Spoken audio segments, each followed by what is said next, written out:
first thing you notice is the silence. It is a heavy, enchanted silence, as if the entire city has been held in suspended animation. You lie on a mattress stuffed with horsehair, pressed against a wall that feels less like brick and more like a sheet of frozen iron. Above you, the window has been transformed. It is no longer glass. The breath of the night has etched it with a strange, spectral artistry. Feathers of white ice, ferns of frost, a delicate, suffocating lace spun by the invisible spiders of the cold you breathe. And a cloud of silver vapor escapes your lips. It drifts upward, a ghost of your own vitality, joining the frozen tapestry on the pane. In this era, the cold is not just weather. It is a presence. It is a sorcerer that seeks to turn blood into stone. To move is to break the spell, but the spell is heavy. Your blanket is thin, a mere rag against the might of the winter. Your knees ache with a deep, rhythmic throb, a warning from your bones that the damp has found a way in. You know that the moment you lift the covers, the air will rush in like a phantom, stealing the meager warmth you have hoarded through the night. You glance at the wash basin in the corner. Yesterday it held water. Today it holds a solid, milky white gemstone. You reach out, your fingers trembling, and knock your knuckles against it.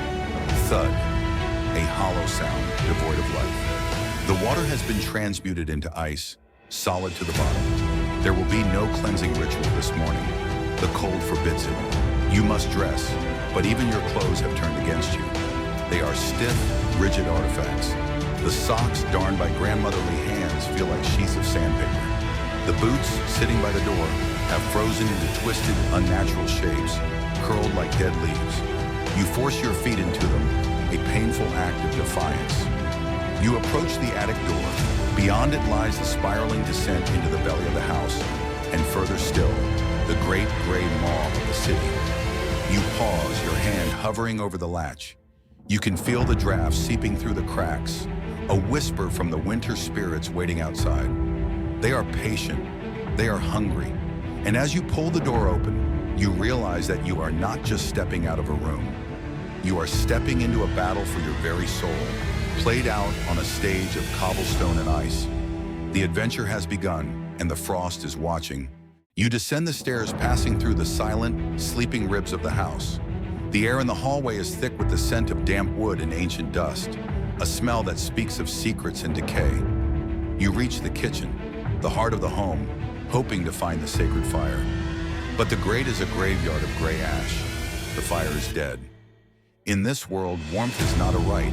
It is a luxury, a rare magic that must be bought with copper and blood. You look into the coal scuttle. It is nearly empty, save for a single, jagged lump of black stone. To the uninitiated, it is just coal.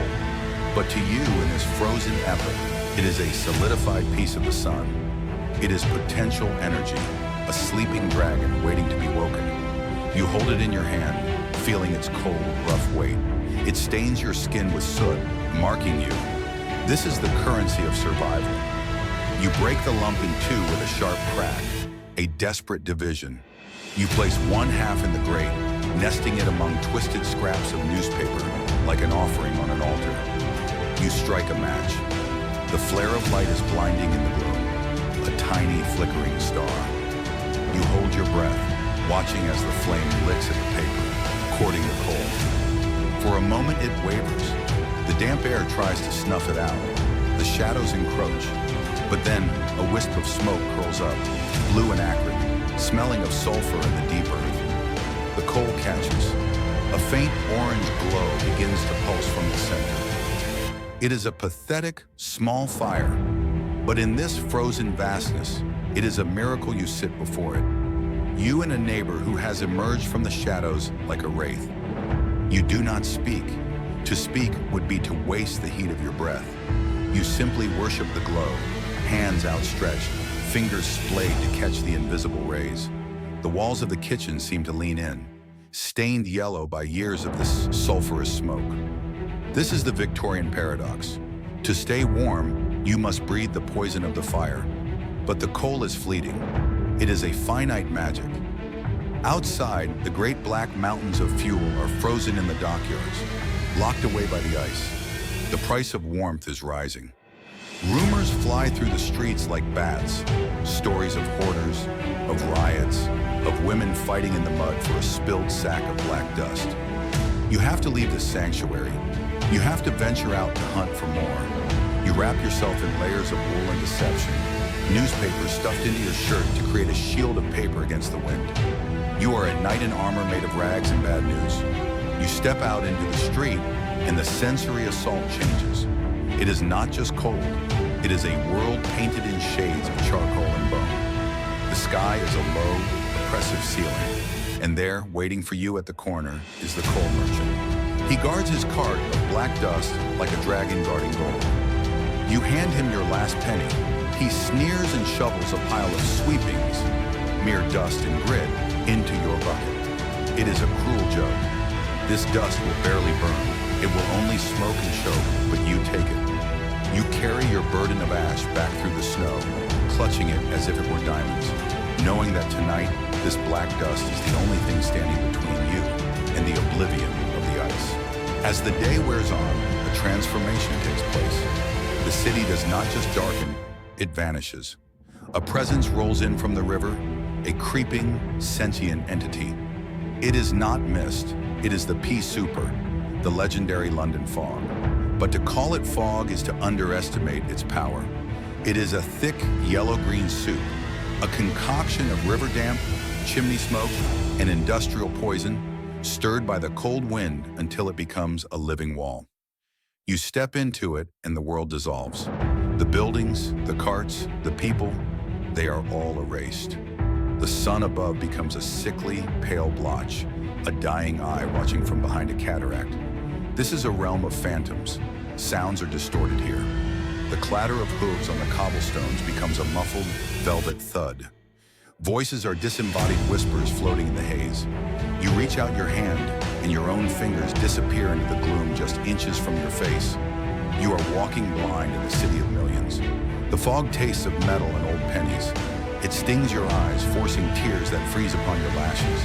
It coils around your neck, sliding down your throat to settle in your lungs like wet cement. It is said that in the worst winters, the fog doesn't just hide the city, it hunts its inhabitants. Men walk off docks into the freezing river, confused by the swirling yellow blindness. Carts crash into unseen walls. You navigate by touch and memory, a traveler in a labyrinth. You run your gloved hand along the cold, wet iron of railings, counting the spikes to know where you are. 1, 2, 3, turn left. Suddenly a shape looms out of the smoke, a gas lamp flickering with a weak, desperate halo. It pushes back the darkness for only a few feet, creating a tiny island of light in the ocean of smog. You stand beneath it, gasping for breath, feeling like a castaway clinging to a raft. Out of the yellow wall, a figure emerges, a man wrapped in oilskins, his face hidden save for his eyes. He steps into your circle of light, nods once, a silent acknowledgement of your shared survival, and then does something magical. He reaches up and lights his pipe directly from the gas jet of the street lamp. The flare illuminates his face, etched with soot, looking like a creature born of the smoke itself. Then he steps back, and the fog swallows him whole. He is gone, as if he never existed. This is the magic of the pea-souper. It turns the mundane into the ghostly. It hides the poverty, the filth, and the danger under a blanket of mystery. But you know the truth. Hidden in that fog are the sounds of coughing, a wet, hacking chorus that echoes from the workhouses and the alleys. The fog is a shroud, and it is wrapping itself around the city, tight and suffocating. You must keep moving, for to stop in this blinding maze is to be lost forever in the gray. You are drawn, as if by a siren's call, toward the great artery of the city, the River Thames. Usually it is a black, churning beast of commerce and sewage. But today, under the spell of the great winter, the beast has been tamed. It is freezing, not just at the edges, but across its vast, heaving width. You stand at the embankment and look down. The water has turned into a sluggish, dark syrup, struggling to move beneath a crust of ice. Great white slabs, like broken continents, drift and crash against one another with the sound of grinding bones. It feels prehistoric. It feels impossible.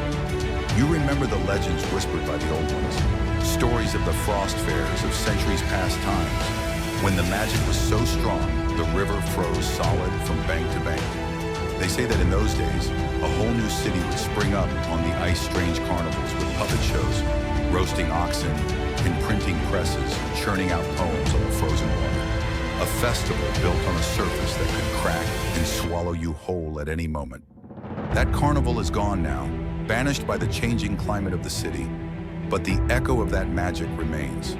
You see boys, fearless and wild, testing the edges. They throw stones that skid across the surface with a singing, hollow sound. One boy dares to step out, his weight suspended on a sheet of glass over the black deep. He laughs, a sound of pure defiance against the death that waits beneath his feet. You walk along the river, past the fishmonger's stall. His wares, eels and cod, are frozen stiff, curved into strange sculptures. Careful, he warns, his breath a cloud. They'll turn to stone if you leave them out. He warms his hands over a brazier fueled by broken crates. The smell of burning wood and river mud is intoxicating. A man beside you watches the river with a haunted look. It will freeze proper, he whispers, like a prophecy, like in 47. The river is a reminder of the raw power of this winter. It cares nothing for the ships or the trade of the empire. It has simply commanded the water to stop, and the water has obeyed. You turn down a side street, away from the wind that scours the riverbank. Here, the magic turns darker. You see the frozen ghosts, laundry left out to dry that has stiffened into human shapes, swinging silently in the breeze. You see a fountain where the water has been caught mid-fall, turning into a cascading chandelier of ice. It is beautiful, in a cruel, crystalline way. But beauty here is a trap. The ice on the cobblestones is polished to a mirror sheen, waiting to take your feet out from under you. A fall here is not just a bruise, it is a disaster. You walk with a Victorian shuffle, a careful, sliding gait, moving like a skater without skates. You are dancing with the city, and the city is trying to kill you. Night falls, or rather, the gray simply deepens into black. You retreat to the cellar, the lowest point of existence. Here, the air is thick with the smell of unwashed bodies and damp earth. It is a kingdom of shadows, populated by the invisible people of London. The cold here is different. It is a silent stalker. It doesn't howl like the wind. It creeps. It seeps up through the floorboards and drips from the sweating ceiling. Plink, plink, plink. The rhythm of the melting frost is the ticking clock of your endurance. You notice the empty spaces. The girl who slept in the corner yesterday is gone, vanished. No one speaks of her. To name the missing is to invite their fate. There is a chalk mark on the door outside, a crude X drawn by a trembling hand. Fever. The sickness is the cold's companion, moving through the crowded rooms like a silent assassin. You go out again, driven by the gnawing emptiness in your stomach. In the flickering gaslight of the alleys, you see the true rulers of this winter underworld. The children, they are everywhere, yet nowhere. Small, ragged spirits who have learned to become part of the scenery. You pass a match girl, her toes wrapped in rags, sitting so still she looks like a discarded doll. You buy a bundle of matches not because you need them, but because the transaction proves she is still real. Further on, near the abandoned vegetable market, you witness a moment of dark, desperate magic. You spot a splash of color, a bunch of bright red radishes, sitting alone on the snow. A trap, a miracle. You step closer, hunger overriding caution. You reach out, snap, a string tightens, a crate falls, and from the shadows a tiny figure emerges, a child, no older than 6, with eyes ancient and sharp. She has set a trap, not for rats, but for you, for anyone. The radishes were bait. She doesn't speak. She simply takes the radishes back from your stunned hand and fades into the fog. It is a moment of pure survivalist cunning. You are not angry, you are awestruck. In this frozen wasteland, this child has adapted. She has become a hunter. You realize then that the city is full of these tiny tragedies and triumphs, The governess, standing perfectly still in her thin shawl, pretending not to freeze to maintain her dignity. The boy running barefoot to generate heat. They are fighting a war against the elements, a war that history books will gloss over. But tonight, under the bruised purple sky, you see them. You see the invisible kingdom fighting for one more dawn. The final frost is predicted to break soon, but the night is darkest before the dawn. You are back in the cellar. The fire is a memory.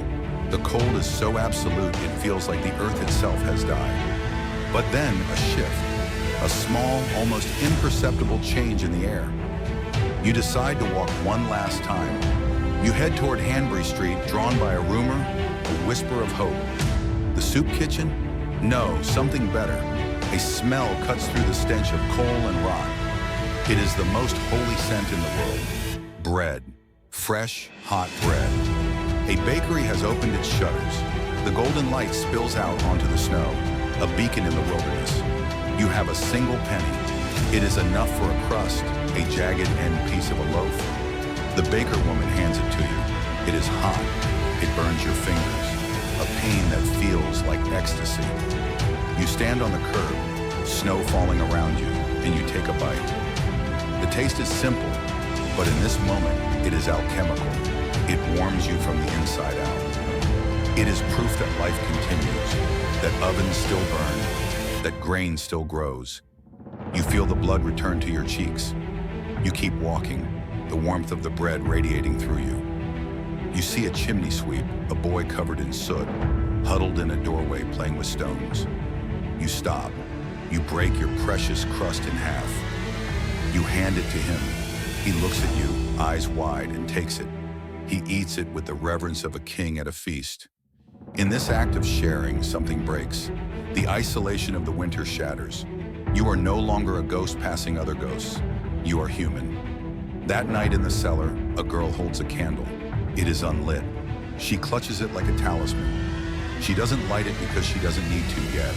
Just having it is enough. It is a symbol of the light that is coming. You lie back on your pallet. The coughing has settled. The silence is less heavy. Outside, deep in the frozen soil, a bulb is waking up, a daffodil is pushing against the frost, a spear of yellow ready to pierce the gray. The winter has tried to break you. It sent its wolves of wind, its prisons of ice, its fogs of blindness. But you are still here. You are still breathing. You have shared bread. You have survived. And as you drift to sleep, you feel it. The faint, rhythmic pulse of the city's heart. Beating stronger now, the thaw is coming. The spell is breaking, and you, the traveler through this dark fairy tale,